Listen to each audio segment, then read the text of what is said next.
अब वेलोसिटी का डिस्प्लेसमेंट के साथ क्या रिलेशन है वो भी हम देखते हैं। मिसाल के तौर पे जो object point A to point B गया था, उसने ए टू बी जाते हुए कुछ ना कुछ टाइम लगाया होगा, तो हम क्या देते हैं कि जी वो in time T from point A to point B गया है। ठीक है, तो हमारे पास बेसिकली जो वेलोसिटी है, वेलोसिटी हम कहते हैं time rate of change of displacement is called velocity. अब यहाँ पे बहुत से बच्चे टाइम को कैंसिल आउट करके सिर्फ कहते हैं rate of change of displacement is called velocity, तो वो गलत होगा आपका। बेसिकली आपने डिफाइन करना है कि आप डिस्प्लेसमेंट का चेंज किसकी रिस्पेक्ट से बता रहे हो। तो यहाँ पे हमें बता रहा है कि time rate of change of, ठीक है। मेरे साथ ए लेवल्स के बच्चों ने एक पॉइंट रेज किया था कि उनकी बुक में लिखा हुआ है rate of change of displacement is called velocity, तो उनकी बुक में ही साथ जो था डिस्प्लेसमेंट टाइम ग्राफ दिया हुआ था। तो वो जो डेफिनेशन मेंशन कर रहा था वो बेसिकली उस ग्राफ को रेफरेंस दे के कर रहा था। तो बेसिकली वो कह रहा है कि इस ग्राफ में जो rate of change of velocity है, रेट हमारे पास बेसिकली हम किसी भी ग्राफ में जो एक्स एक्सिस पे हमारे पास डायरेक्शन होती है, हम कहते हैं कि उसके रेट से वाई एक्सिस कैसे चेंज हो रहा है। ये आपको इन डेप्थ आगे बीटी डायग्राम और डीटी डायग्राम में समझ में आएगा। खैर, इस चीज को याद रखो कि हम टाइम की रिस्पेक्ट से चेंज इन डिस्प्लेसमेंट को वेलोसिटी कहते हैं। तो बेसिकली हमारे पास जो वेलोसिटी है उसकी दो चीजें होंगी, एक उसकी डायरेक्शन होगी और एक उसका मैग्नीट्यूड होगा। तो जो वेलोसिटी की डायरेक्शन होगी हमारे पास, वो उसी डायरेक्शन में होगी जिसकी डायरेक्शन में हमारे पास डिस्प्लेसमेंट है, यानी कि डिस्प्लेसमेंट और वेलोसिटी की डायरेक्शन सेम होगी। अब आते हैं मैग्नीट्यूड की तरफ। तो मैग्नीट्यूड हमारे पास क्या होगा? तो बेसिकली अगर हम point A to point B जो टोटल टाइम हमने नोट किया, अगर हम वो वैल्यू प्लग इन कर दें और डिस्प्लेसमेंट का मैग्नीट्यूड प्लग इन कर दें, तो मैग्नीट्यूड ऑफ डिस्प्लेसमेंट को डिवाइड कर दें टाइम के साथ, तो हमारे पास एवरेज वेलोसिटी आ जाएगी। अब एवरेज वेलोसिटी क्या चीज है, एक और टॉपिक वो यहाँ पे बताता है, एक चीज बताता है जिसे वो इंस्टेंटेनियस वेलोसिटी कहता है। तो वो क्या चीज है, ये दोनों चीजें हम देख लेते हैं।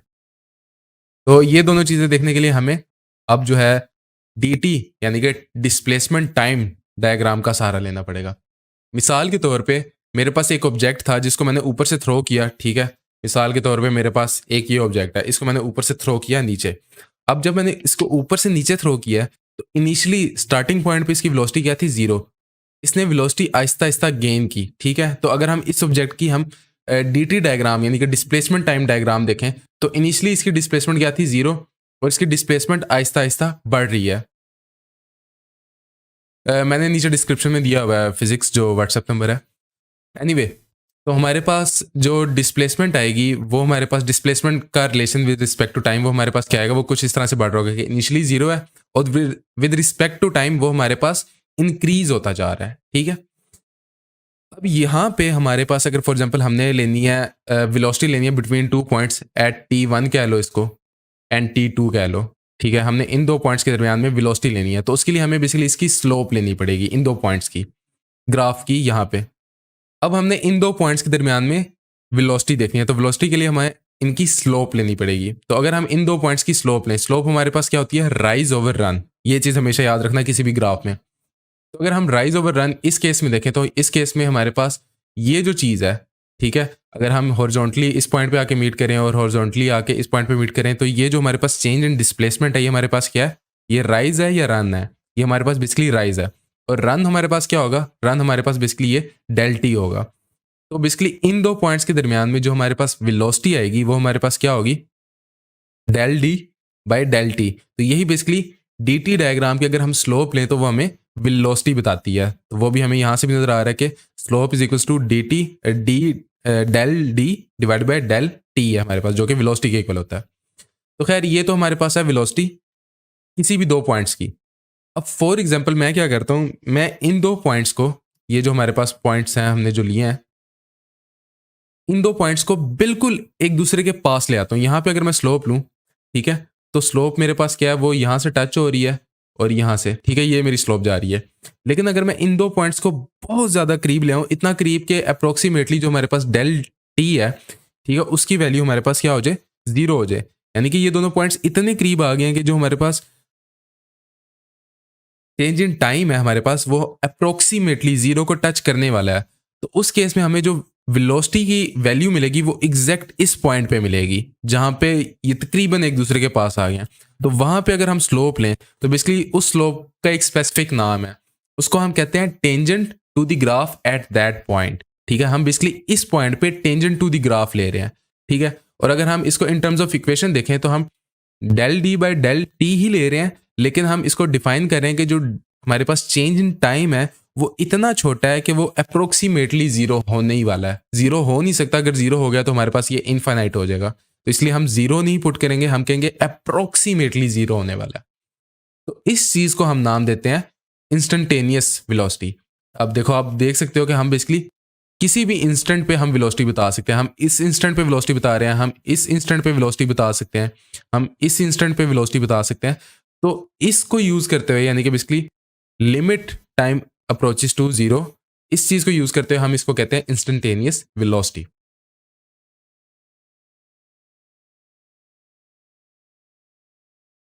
वंस अगेन वही मैं इक्वेशन जो है रिपीट कर रहा हूं। तो ये था हमारे पास वेलोसिटी से रिलेटेड अभी तक की जितनी भी चीजें थी।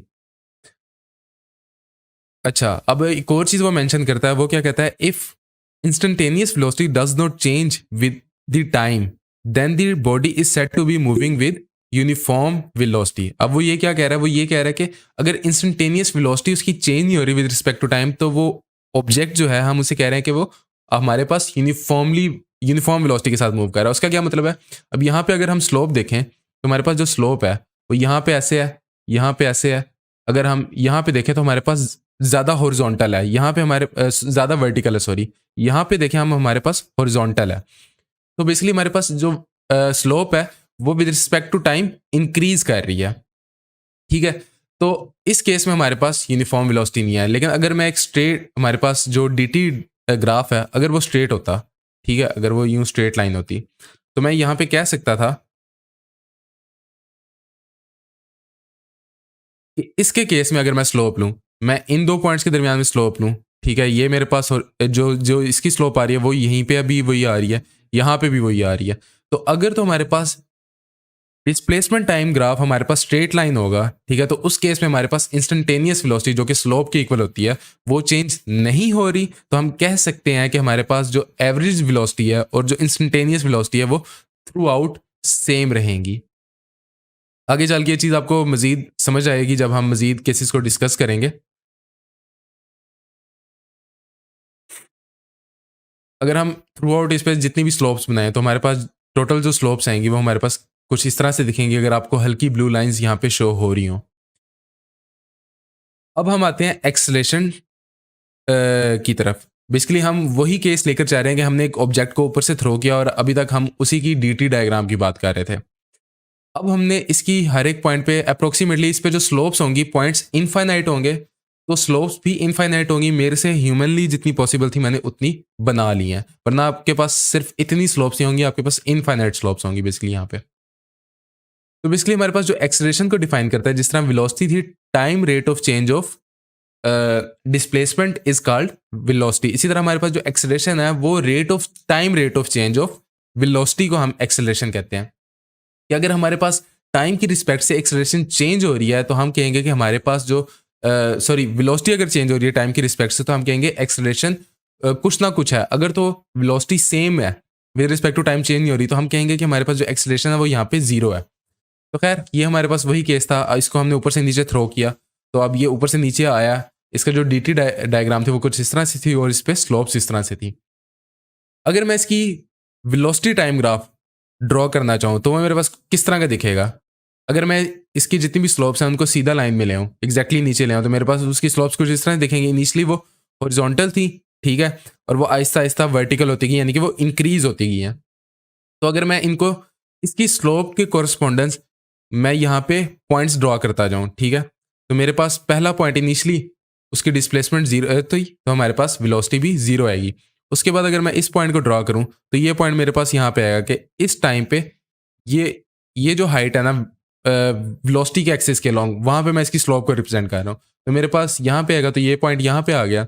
नेक्स्ट मेरे पास टाइम यहाँ पे है, ठीक है, तो मेरे पास जो स्लोप है वो पहले की निस्बत थोड़ी सी इंक्रीज हुई है, तो मेरे पास जो नेक्स्ट पॉइंट आएगा वो यहाँ पे आएगा, उससे नेक्स्ट यहाँ पे, उससे नेक्स्ट, यानी कि ये मुझे इंडिकेट कर रहा है विद रिस्पेक्ट टू टाइम जो है मेरे पास वेलोसिटी इंक्रीज हो रही है, यानी कि इसकी slope with respect to time मेरे पास इंक्रीज हो रही है।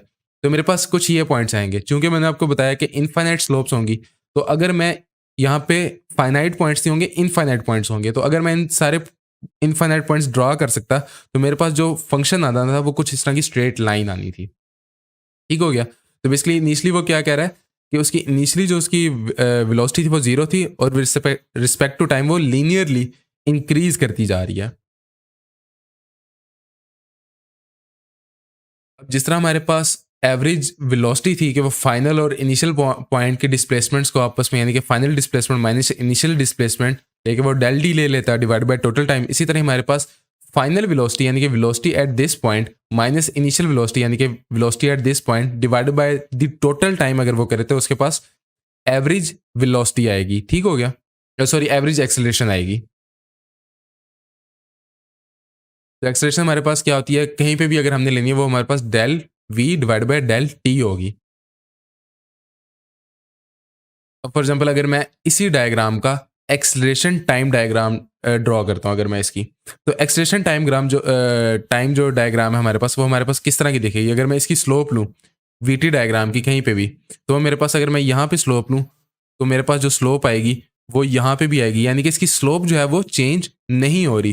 तो हमारे पास एक स्ट्रेट हॉरिजॉन्टल लाइन आएगी जिसकी वैल्यू हमारे पास क्या होगी, हमें इसकी वैल्यू भी पता है, इसकी वैल्यू होगी 9.8, जो ग्रेविटेशनल एक्सेलरेशन की वैल्यू होती है। तो इसलिए हमारे पास जो वीटी डायग्राम की स्लोप होगी वो होगी 9.8 और ये कांस्टेंट रहेगी, ये चेंज नहीं होगी हमारे पास।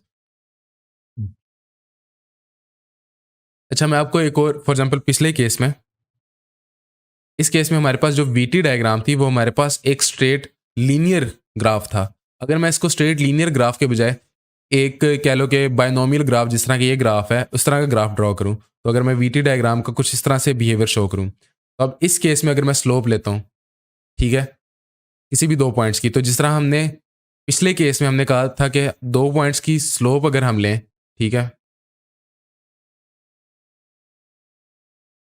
अगर हम किसी भी दो पॉइंट्स पे हम स्लोप लें तो हमें पिछले केस में, यानी कि जब ये डी टी डायग्राम थी तो तब हमें स्लोप क्या दे रही थी, वेलोसिटी। अब ये वी टी डायग्राम हो गया तो अब हमें स्लोप क्या देगी, एक्सेलरेशन। और हम क्या कहते हैं कि इन दोनों पॉइंट्स को इतना करीब ले आए हैं हम कि ये दोनों पॉइंट्स एक दूसरे को टच करने वाले जो डेल टी है हमारे पास वो अप्रोक्सीमेटली अप्रोचेस टू जीरो है। तो हमारे पास हर एक पॉइंट पे जो है इसका टेंजेंट आ जाएगा। तो बेसिकली जब हमारे पास एक एक पॉइंट पे टेंजेंट होगा तो हम उस स्पेसिफिक पॉइंट के टेंजेंट को for the velocity time diagram हम उसे कहेंगे कि हमारे पास इंस्टेंटेनियस एक्सेलरेशन है। तो हमारे पास बेसिकली इंस्टेंटेनियस जो एक्सेलरेशन थी वो भी हमारे पास उसी तरह थी जिस तरह हमारे पास इंस्टेंटेनियस वेलोसिटी थी। बस वेलोसिटी के केस में हम dt डायग्राम की बात कर रहे थे, एक्सेलरेशन के केस में हम vt यानी कि वेलोसिटी टाइम डायग्राम की बात कर रहे थे। अब vt डायग्राम के साथ साथ, क्योंकि आपकी बुक में उसने vt डायग्राम या ग्राफ की सिर्फ बात किया है, तो हम अभी तक हमने डिस्प्लेसमेंट टाइम ग्राफ भी देख लिया, हमने वेलोसिटी टाइम ग्राफ भी देख लिया और हमने एक्सेलरेशन टाइम ग्राफ भी देख लिया। तो हम उनको एक दफ़ा दोबारा से रिवाइज कर लेते हैं और एक और एक्स्ट्रा चीज़ आपको बता देता हूँ। टोटल हमने ये 3 केसेस या ये 3 किस्म के ग्राफ स्टडी किए हैं।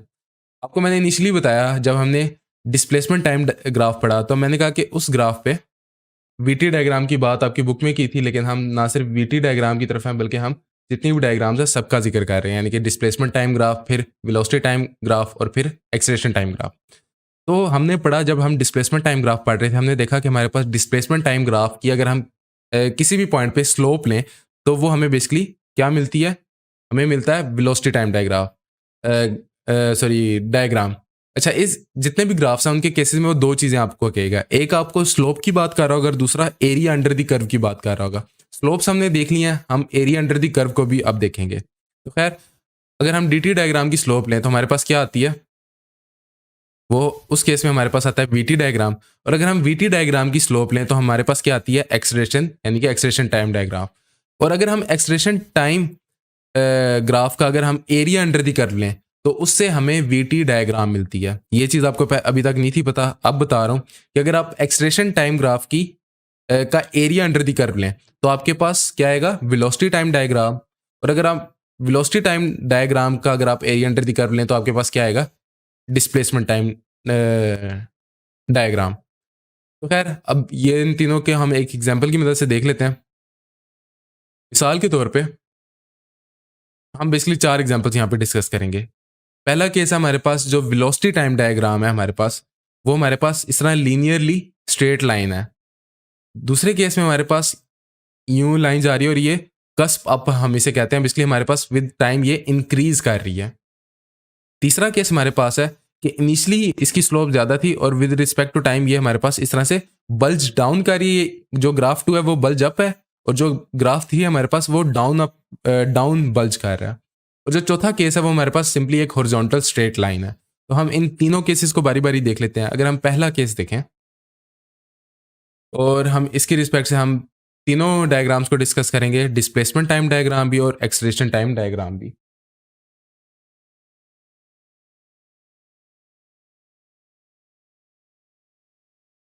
अच्छा, यहाँ पे एक बात बताते चलूँ, जो बच्चे बहुत ज़्यादा घबरा रहे हैं, जो तो इंजीनियरिंग के बच्चे हैं, उन वो लोग सेकंड ईयर में जाके मैथ्स में 3 चैप्टर्स पढ़ेंगे अंडर द कैलकुलस सेक्शन।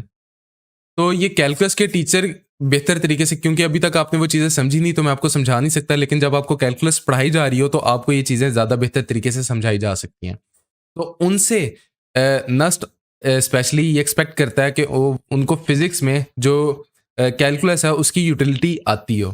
तो जब आप वो पढ़ रहे हो तो आप डिस्प्लेसमेंट टाइम और वेलोसिटी टाइम जो डायग्राम्स हैं उनको रिवाइज या उनको इन डेप्थ, आपकी जो फिजिक्स की बुक है उसमें इन डेप्थ नहीं है तो उनको आप कहीं किसी भी ऑनलाइन रिसोर्स से इन डेप्थ ज़रूर देखिएगा। जो बायोलॉजी के स्टूडेंट्स हैं, चूंकि वो मैथ्स नहीं पढ़ते तो उनसे ज़्यादातर स्ट्रेट लाइन ग्राफ्स की ही बात होगी, लेकिन जो यहाँ पे चीज़ें बता रहा हूँ वो बेसिक्स ही हैं, ठीक है। उनके लिहाज से आपका कॉन्सेप्ट जो है वो क्लियर होना चाहिए। तो बेसिकली मैं सिर्फ ऊपर ऊपर से बेसिक्स ही आपको बता रहा हूँ। खैर ये बेसिक्स आपकी बुक में भी दी गिवन। एनीवे, पहले ग्राफ से हम स्टार्ट कर रहे हैं जो कि स्ट्रेट लाइन है। अब अगर हम इसकी स्लोप लेते हैं हर एक पॉइंट पे, ठीक है, तो हमारे पास कुछ इस तरह की स्लोप्स नजर आएंगी। अब इनकी स्लोप जो है वो क्या है, कांस्टेंट है। तो जो इसका एक्सेलरेशन टाइम डायग्राफ बनेगी हमारे पास, वो क्या बनेगी, एक हॉरिजॉन्टल लाइन बनेगी, ठीक है। अगर हम इसकी हर एक पॉइंट पे स्लोप लें तो छोटी छोटी स्लोप्स आएंगी और वो सारी सेम होंगी। तो हमारे पास जो इसकी टोटल स्लोप होगी वो हमारे पास उन छोटी छोटी स्लोप्स के इक्वली होगी। तो हमारे पास जो स्लोप होगी इसकी वो क्या होगी, राइज ओवर रन। तो राइज हमारे पास क्या है, डेल वी, रन हमारे पास क्या है, डेल टी। तो हमें del V over del T की अगर रेशो लें तो हमारे पास क्या चीज़ आती है, एक्सेलरेशन। तो हमें यहाँ से भी पता चलता है कि अगर वीटी डायग्राम की जो स्लोप होती है वो किसके इक्वल होती है, एक्सेलरेशन के इक्वल। तो हमारे पास जो एक्सेलरेशन है वो हमारे पास किस तरह की दिखेगी, वो बेसिकली हमारे पास कुछ इस तरह की दिखेगी। ठीक हो गया, स्ट्रेट लाइन होगी अप टू दिस पॉइंट। इससे आगे हम नहीं जा रहे, क्यों, क्योंकि ये ग्राफ हमारा इससे आगे खत्म हो जाता है। अगर हम डिस्प्लेसमेंट की बात करें तो इसकी डिस्प्लेसमेंट किस तरह की होगी। तो डिस्प्लेसमेंट हमें, अगर फॉर एग्जांपल मैं इस पॉइंट तक डिस्प्लेसमेंट लेना चाहता हूँ, इस पॉइंट पे मैं देखना चाहता हूँ कि डिस्प्लेसमेंट कहाँ पे है, तो बेसिकली मैं यहाँ पे टाइम पे यहाँ पे मार्क करूँगा और मैं इससे स्ट्रेट लाइन अप यहाँ पे जाऊँगा और मैं यहाँ तक का सारा एरिया ले लूँगा। अब जो यहाँ तक का टोटल एरिया मुझे मिलेगा, बेसिकली मैं उसके मुताबिक यहाँ पे पॉइंट मार्क कर दूंगा तो मेरे पास रिस्पेक्टिव डिस्प्लेसमेंट आ जाएगी। ठीक हो गया। अब इसी तरह आपके पास अगर आप हर पॉइंट के लिए डिस्प्लेसमेंट लो, sorry area under the curve लो, तो यानी कि with respect to each point जो आपके पास डिस्प्लेसमेंट टाइम ग्राफ होगा वो आपके पास कुछ इस तरह से दिखेगा। जो बायोलॉजी के स्टूडेंट्स हैं उनको ज़्यादा जो एरिया अंडर द कर्व है उसमें इतनी ज़्यादा मुश्किल नहीं देगा, अलबत्ता वो उन्हें स्लोप में ज़रूर मुश्किल देगा। तो खैर हमारे पास जो total area under the curve है वो कुछ इस तरह से दिखेगा और हर पॉइंट के रिस्पेक्टिवली अगर हम डिस्प्लेसमेंट टाइम ग्राफ पे मार्क करते जाएं तो हमारे पास कुछ इस तरह का ग्राफ दिखेगा। ठीक हो गया। जो मैथ्स के स्टूडेंट है जिन्होंने कैलकुलस पढ़ रही है, अगर उन्होंने किसी भी ग्राफ का एरिया अंडर द कर्व लेना है तो उसका क्या तरीका होता है, बेसिकली आपने उसको उस पॉइंट से लेके, यानी कि फॉर एग्जांपल मैं यहाँ से लेके यहाँ तक एरिया अंडर द कर्व लेना चाहता हूँ, तो मुझे इस कर्व की, मैथ्स के स्टूडेंट को इक्वेशन पता होती है कि हर एक कर्व को हम एक स्पेसिफिक इक्वेशन से डिफाइन कर सकते हैं। तो बेसिकली आपने उस कर्व को इनिशियल पॉइंट से लेके फाइनल पॉइंट तक इंटीग्रेट कर देना है। तो खैर जिन्होंने इंटीग्रेशन नहीं पढ़ी उन्हें ज़्यादा घबराने की ज़रूरत नहीं है। दूसरा टॉपिक हमारे पास, जो दूसरा केस था हमारे पास, वो क्या था, हमारे पास बल्ज अप कह रही थी स्लो, यानी कि जो हमारे पास वेलोसिटी टाइम डायग्राम थी वो। अब इसके केस में अगर हम स्लोप देखें, ठीक है, तो हमारे पास स्लोप क्या कह रही है, हमारे पास स्लोप जो है इस पॉइंट पे हमारे पास स्लोप कुछ इस तरह से है, यहाँ पे कुछ इस तरह से है, यहाँ पे कुछ इस तरह से है। तो हमारे पास स्लोप इंक्रीजिंग है या डिक्रीजिंग है, हमने यहाँ पे बेसिकली वो देखना है। अब स्लोप के बारे में आपको कुछ चीज़ें बताते चलो। अगर तो आपके पास स्लोप हॉरिजॉन्टल हो तो उसे हम कहते हैं कि इसकी स्लोप जीरो है। और अगर तो स्लोप उसकी, यानी कि लेफ्ट साइड पे आपके पास नीचे हो, राइट साइड पे अप हो, या फिर आप अगर इसका theta angle low with the horizontal line और आपके पास जो थीटा एंगल है वो पॉजिटिव है, तो उस केस में आपके पास जो स्लोप है वो भी पॉजिटिव होगी। और अगर आपके पास स्लोप इस तरह से है कि अगर आप एक हॉरिजॉन्टल लाइन ड्रॉ करो और थीटा एंगल लो। आपको पता है कि एंगल जो होता है हमारे पास, अगर तो वो क्लॉकवाइज हो तो नेगेटिव होता है, एंटी क्लॉकवाइज हो तो पॉजिटिव होता है। तो यहाँ पे थीटा एंगल एंटी क्लॉकवाइज है तो हमारे पास स्लोप भी क्या होगी, एंटी क्लॉकवाइज होगी। स्लोप को ये हमारे पास तीन केसेस हैं कि या तो जीरो स्लोप होगी, या तो पॉजिटिव, या तो नेगेटिव। अब यहाँ पे अगर हम देखें इस केस में हमारे पास स्लोप्स किस तरह से हैं, ये हमारे पास ब्लू लाइंस अगर आपको नजर आ रही हो, तो स्लोप हमारे पास आहिस्ता आहिस्ता पॉजिटिव की तरफ जा रही है या नेगेटिव की तरफ जा रही है। तो अगर एक नंबर पॉजिटिव की तरफ जा रहा है तो वो इंक्रीजिंग है, अगर तो वो नेगेटिव की तरफ जा रहा है तो वो डिक्रीजिंग है। तो इस केस में हमारे पास क्या है, बेसिकली हमारे पास स्लोप, अगर हम उनको बाहर निकाल लें तो हमारे पास स्लोप क्या है, ये हमारे पास इनिशियली स्लोप थी, उसके बाद स्लोप बढ़ी बढ़ी बढ़ी, तो हमारे पास ये बेसिकली इंक्रीजिंग स्लोप है। तो लीनियरली इंक्रीज कर रही है, तो इसका जो ग्राफ होगा हमारे पास वो एक स्ट्रेट लाइन ग्राफ होगा। ठीक हो गया, यानी कि स्ट्रेट लाइन होगा लेकिन हॉरिजॉन्टल नहीं होगा। और जो इसका डिस्प्लेसमेंट टाइम ग्राफ होगा वो बज़ाहिर इस जैसे ही दिखेगा, लेकिन उसका फंक्शन जो है ये हमारे पास होगा एक्स स्क्वेयर की फॉर्म में, यानी कि टी स्क्वेयर की फॉर्म में। ठीक है, अगर वेलोसिटी को आप डिफाइन करो तो ये यहाँ पे कोई ना कोई कांस्टेंट होगा और यहाँ पे टी स्क्वेयर की फॉर्म में होगा। बायोलॉजी के स्टूडेंट को समझने में मुश्किल हो रही है, उनका इस चीज़ से कोई लेना देना नहीं, उनको ये चीज़, मैथ्स के स्टूडेंट को ये चीज़ समझ में आ जाएगी कि टी स्क्वेयर है तो जो इसका इंटीग्रेशन होगी वो हमारे पास टी क्यूब की फॉर्म में होगी। ठीक हो गया, तो इस वजह से जो क्यूब का हमारे pass on the positive x axis जो हमारे पास ग्राफ होता है वो हमारे पास कुछ इस तरह का होता है। खैर वंस अगेन जो बायोलॉजी के स्टूडेंट्स हैं उनसे वो एरिया की तरफ उन्हें कम लेके जाएगा, उनसे ज़्यादा से ज़्यादा ये पूछ लेगा कि इसकी स्लोप इंक्रीजिंग थी या डिक्रीजिंग थी, या इसकी स्लोप कांस्टेंट थी, ये चीज़ें वो पूछेगा। तो इस केस में आपको देख के पता चल रहा है कि जो स्लोप है हमारे पास वो हमारे पास क्या है, इंक्रीजिंग स्लोप है। ठीक हो गया, तो उसका जो स्लोप का यानी कि वेलोसिटी टाइम डायग्राम की जो स्लोप का हम ग्राफ होता है वो हमारे पास एक्सलेशन टाइम डायग्राम होती है, तो वो हमारे पास एक इंक्रीजिंग स्ट्रेट लाइन ग्राफ आएगा। उसके बाद हमारा जो तीसरा केस था वो था हमारे पास जो बल्ज डाउन कर रहा है। तो अगर हम ये बल्ज डाउन कर रहे हैं तो हम इस पे स्लोप्स लें तो स्लोप हमारी क्या आएगी, हमारी स्लोप कुछ इस तरह की दिखेंगी कि इनिशियली वो वर्टिकल है और वो आहिस्ता आहिस्ता हॉरिजॉन्टल की तरफ जा रही हैं। तो बेसिकली ये किस तरफ जा रही हैं, ये नेगेटिव की तरफ जा रही हैं। तो कोई भी चीज़ फ्रॉम पॉजिटिव टुवर्ड्स जीरो या टुवर्ड्स नेगेटिव जा रहा हो तो हम उसे क्या कहेंगे कि हमारे पास ये डिक्रीजिंग हो रहा है, यानी कि डिक्रीज हो रहा है। तो हमारे पास बेसिकली ये डिक्रीजिंग स्लोप का ग्राफ है और इसकी जो एक्सलेशन टाइम डायग्राम होगी वो कुछ इस तरह से होगी कि इनिशियली हमारे पास स्ट्रेट, यानी कि इनिशियली हमारे पास वर्टिकल के करीब करीब है, तो इनिशियली हमारे पास क्या होगी, थोड़ी ज़्यादा होगी स्लोप, और यानी कि एक्सलेशन, और वो लीनियरली कम हो रही है। अच्छा एक और चीज़ बताऊँ, अगर आपके पास स्लोप टोटल वर्टिकल हो, जो कि होती नहीं है, लेकिन अगर आपके पास टोटल वर्टिकल स्लोप हो तो वो इनफाइनाइट होती है। खैर आपको वो किसी भी केस में इनफाइनाइट स्लोप देगा नहीं। ठीक है, अगर इनफाइनाइट स्लोप हो तो वो हमारे पास फंक्शन, वो चीज़ जो वो ग्राफ होता है वो फंक्शन नहीं रहता। तो ये हमारे पास हमेशा कोई ना कोई फंक्शन होगा। अच्छा, तो हमारे पास जो इसकी एक्सप्रेशन होगी वो हमारे पास लीनियर होगी लेकिन डिक्रीजिंग होगी। तो इसको हम कह सकते हैं कि ये हमारे पास डिक्रीजिंग स्लोप है इसकी। ठीक है, वंस अगेन जो एरिया इसका वो भी हमारे पास डिक्रीजिंग स्लोप भी होगी, तो ये भी हमारे पास टी रेज टू पावर, नहीं सॉरी, ये हमारे पास होगा टी स्क्वेयर रूट की फॉर्म में हमारे पास ये फंक्शन होगा। ठीक है, तो इसकी स्लोप इस वजह से इस तरह होगी, और जो हमारे पास मैथ्स के स्टूडेंट है उन्हें पता चल जाएगा कि हमारे पास जो इसका इंटेग्रल फंक्शन होता है उसका भी कर्व कुछ इस तरह से होता है। इस जैसा एग्जैक्ट सेम ही होता है लेकिन इससे मिलता जुलता होता है। तो वो एरिया में जो ज़्यादा कॉम्प्लिकेशंस लाएगा एंटी टेस्ट में, खास करके नस्ट और प्यास, वो आपके पास एरिया की तरफ जो इंजीनियरिंग के स्टूडेंट्स हैं उनको बहुत ज़्यादा चेक करेगी। बायोलॉजी के स्टूडेंट से बेसिक सी चीज़ें पूछेगी, जैसे कि क्या चीज़ें पूछेगी मैं बता देता हूँ। इसकी स्लोप कांस्टेंट है, ये पूछेगा। इसकी स्लोप इंक्रीजिंग है, या फिर ये पूछ लेगा, या फिर ये पूछेगा इसकी स्लोप डिक्रीजिंग है, यानी ये चीज, ये तीन चीजें पूछेगा। और आपको ये पता होना चाहिए कि वेलोसिटी टाइम डायग्राम की अगर हम स्लोप लें तो हमारे पास एक्सेलरेशन आती है, और एक्सेलरेशन टाइम डायग्राम की अगर हम एरिया अंडर दी कर्व लें तो हमारे पास वेलोसिटी टाइम, और अगर वेलोसिटी टाइम का एरिया तो हमारे पास dt ग्राफ आता है। तो आपको ये तीन चीजें और ये बस पता हो कि स्लोप कांस्टेंट है, स्लोप इंक्रीजिंग है, स्लोप डिक्रीजिंग है। बायोलॉजी के स्टूडेंट्स को सिर्फ ये पता होना चाहिए।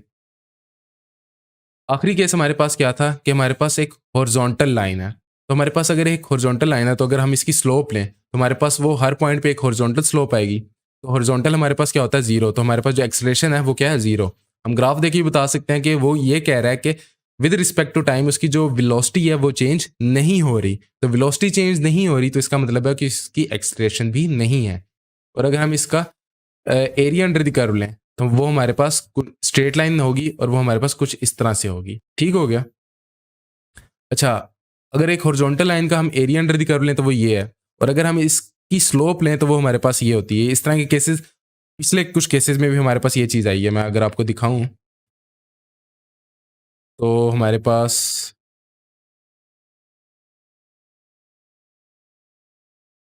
जो पहला केस था, हमारे पास पहले केस में हमारे पास ये एक हॉरिजॉन्टल लाइन है, इसकी स्लोप अगर हम देखें तो हमारे पास स्ट्रेट लाइन है जो कि टिल्टेड है। ठीक हो गया।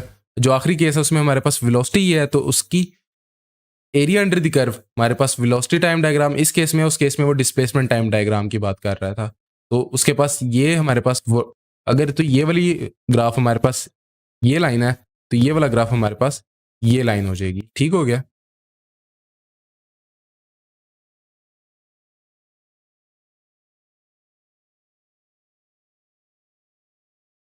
अब एक एग्जाम्पल सॉल्व करते हैं। ठीक है, एग्जाम्पल बहुत बेसिक सी, हमने ज़्यादा एडवांस में चीज़ें पढ़ी हुई हैं, तो हमसे वो एग्जाम्पल में क्या मांग रहा है। The velocity time diagram graph of a moving car on a straight road, road straight है, इज शोन बिलो। ठीक है, उसने हमें उसकी वेलोसिटी टाइम डायग्राम दी हुई है। Describe the motion of the car and find the distance it covered. एक चीज़ तो हमें पता है कि उसने हमसे क्या मांगी है, एक चीज़ उसने हमसे मांगी है कि उसका मोशन डिस्क्राइब करो, दूसरी चीज़ उसने हमसे मांगी है कि उसका डिस्टेंस कवर्ड बताओ।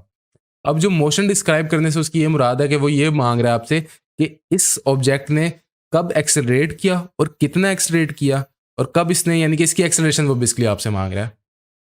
तो हमने उसको दोनों चीज़ें देनी है, एक हमने उसको एरिया अंडर दी कर देना, दूसरा हमने उसको एक्सेलरेशन टाइम डायग्राम बना के देनी है। तो अगर हम एक्सेलरेशन टाइम डायग्राम बनाए तो ये अगर हमारे पास एक्सेलरेशन का एक्सिस है और ये हमारे पास टाइम एक्सिस है, तो जीरो से लेके बी तक अगर हम देखें, मार्क कर लेते हैं, ये हमारे पास 10 मीटर पर सेकेंड स्क्वायर है, ये 20 मीटर पर सेकेंड स्क्वायर है, और जो हमने टाइम एक्सिस है उसको एग्जैक्ट इसी के नीचे रखा है, 5 सेकेंड 5 सेकेंड 10 10 15 15 20 20।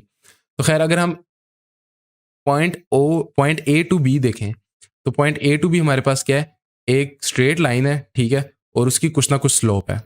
तो बेसिकली हमने यहाँ पे इसकी अगर स्लोप निकालना है तो बेसिकली हमें पॉइंट ए से लेके बी तक उसकी एक्सेलरेशन क्या है, कांस्टेंट है, क्योंकि उसकी स्लोप नहीं चेंज हो रही, तो हमारे पास टोटल एक्सेलरेशन आ जाएगी फ्रॉम ए टू बी, या एवरेज एक्सेलरेशन बल्कि हम इसे कहेंगे। तो स्लोप बेसिकली हमारे पास जो वीटी डायग्राम होती है वो एक्सेलरेशन के इक्वल होती है। तो हमारे पास अगर हम इसकी स्लोप लें तो हमारे पास del T del V divide by del T होगी, यानी कि change in velocity divide by change in time. तो हमारे पास चेंज इन वेलोसिटी अब क्या है, अब चेंज इन वेलोसिटी यानी कि कोई भी चेंज हो तो उसके केस में हम करते हैं फाइनल माइनस इनिशियल। तो हमारे पास जो फाइनल वेलोसिटी है वो हमारे पास 20 है, जो इनिशियल वेलोसिटी है वो 0 है। टाइम के केस में हमारे पास जो फाइनल टाइम है वो 0 है, जो इनिशियल 5 है, और जो इनिशियल टाइम है वो 0 है। तो 5 माइनस 0 0, ये 20 माइनस 0 0 होगा, तो 20/5 आ जाएगा। तो हमारी जो स्लोप आएगी वो क्या आएगी, 4 मीटर पर सेकेंड स्क्वायर। तो 4 बेसिकली इस ग्राफ की स्लोप है। तो हमें पता चल गया point A to point B जो है हमारे पास स्लोप कांस्टेंट है, चेंज नहीं हो रही। तो अगर हम 80 डायग्राम देखें तो हमारे पास हॉरिजॉन्टल लाइन आएगी, वो भी हम ड्रॉ कर लेते हैं, वो हमारे पास तकरीबन यहाँ पे आएगी। ठीक हो गया। आगे भी एनालिसिस कर लेते हैं फ्रॉम बी टू सी। अगर हम बी टू सी देखें, ठीक है, तो हमारे पास एक हॉरिजॉन्टल लाइन है। अगर हम इस हॉरिजॉन्टल लाइन की स्लोप निकालें, ठीक है, तो मैंने आपको ऑलरेडी बताया ये हमारे पास from A to B acceleration आ गई। अगर हम बी टू सी एक्सेलरेशन निकालें तो हमारे पास एक्सेलरेशन कहती है del V divide by del time. तो हमारे पास यहाँ पे जो चेंज इन वेलोसिटी है वो क्या, 0। यहाँ पे भी 20 थी, ठीक है, यहाँ पे भी 20 है, तो 20 माइनस 20 हमारे पास 0 डिवाइड बाय टाइम 10 सेकेंड्स। तो समथिंग 0 डिवाइड बाय कुछ भी हो जाए वो हमारे पास 0 ही होता है। तो हमारे पास स्लोप क्या होगी, 0। फ्रॉम बी टू सी हमारे पास क्या है, स्लोप 0। तो ये हमारे पास एक्स एक्सिस यानी कि टाइम एक्सिस पे आएगा ये ग्राफ। उसके बाद हमारे पास जो तीसरा पोर्शन है वो है फ्रॉम सी टू डी। अब यहाँ पे उसने होशियारी की थी जिसमें मैं भी फंस गया था। मैंने जल्दी में क्या किया, मैंने कि सी जो पॉइंट है ये हमारे पास 15 और 20 पे है, जो हमारे पास डी पॉइंट है ना ये हमारे पास 20 और 0 पे है, लेकिन ये 20 और 0 पर नहीं है, ये हमारे पास 0 और 29 पर है अप्रोक्सीमेटली। तो यहाँ पे हमारे पास एक्सप्रेशन क्या आएगी, del V divide by del T. ठीक है, डेल वी की वैल्यू क्या है, फाइनल माइनस इनिशियल। तो फाइनल, अब यहाँ पे फाइनल हमारी क्या है 0, इनिशियल क्या है 20। तो हमारा 0 माइनस 20 क्या होगा, -20 डिवाइड बाई टाइम। टाइम हमारा क्या है 19 माइनस 15, तो वो हमारे पास क्या आ जाएगा 4। तो -20 डिवाइड बाय 4 तो हमारे पास क्या आएगा -5। तो हमारे पास जो यहाँ पे यानी कि पॉइंट सी टू डी जो एक्सेलरेशन आएगी on the acceleration time diagram, वो हमारे पास क्या आएगी, बिलो एक्स एक्सिस आएगी और वो हमारे पास बेसिकली -5 पर आ रही होगी। तो ये हमारा केस था। उसने हमसे एक्सेलरेशन मांगी तीनों स्लोप्स के लिए, तो हमने उसको तीनों स्लोप्स के लिए एक्सेलरेशन दे दी। अब हमने उसे देना टोटल डिस्टेंस इट कवर्ड, तो वो हमारे पास किस चीज़ के इक्वल है, वो बेसिकली हमारे पास total area under the curve के इक्वल है। तो अगर हम वो निकालें तो वो हमारे पास क्या बनता है, टोटल डिस्टेंस। तो बेसिकली हमारे पास 3 किस्म के एरियाज हैं, 2 ट्राइंगल्स हैं, एक रेक्टेंगल है। तो इनके एरियाज हम बआसानी कैलकुलेट कर सकते हैं। डिस्टेंस जो है हमारे पास टोटल एरिया के इक्वल है।